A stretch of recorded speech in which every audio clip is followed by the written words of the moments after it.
जो election commission of Pakistan ने PTI को दिया था उसकी समाअत हुई। नोटिस में ये कहा गया था कि चूँकि पीटीआई ने इंटर पार्टी इलेक्शंस नहीं कराए, ये इल्ज़ाम लगाया गया था कि इंटर पार्टी इलेक्शंस नहीं कराए, अपनी आइन में तरमीम कर दी, इसलिए आपको हम इलेक्शन सिंबल जो बल्ला है वो नहीं देंगे।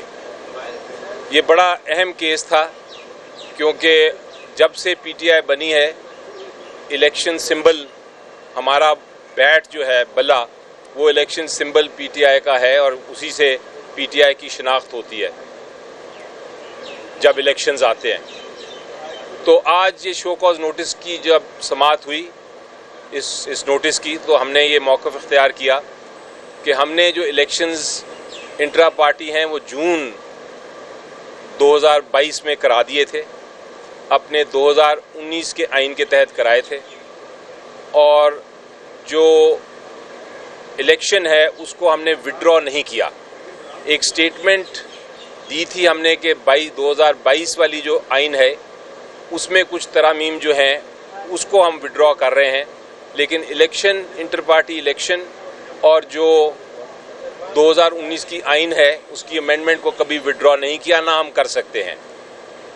तो इलेक्शन कमीशन ऑफ पाकिस्तान ने जो अपना ऑर्डर था इसके बेसिस पे विड्रॉ कर लिया, नोटिस जो था उसको विड्रॉ कर लिया, ये कह के कि हमारा बयान नोट कर लेंगे एफिडेविट में, जिसमें हमने ये कहा है कि हमने इलेक्शन करा लिए हैं और नोटिस इस तरह आज के बाद खारिज है।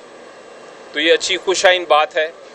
इंशाल्लाह जो इलेक्शन आने वाले हैं उसमें ये सिंबल जो है बल्ले का वो पीटीआई का ही होगा।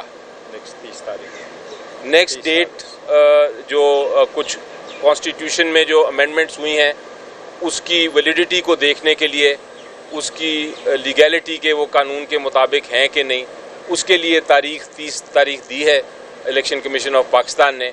तो ये उसकी समाअत चलेगी, लेकिन जहाँ तक ये नोटिस है वो आज खारिज हो गया। Thank you.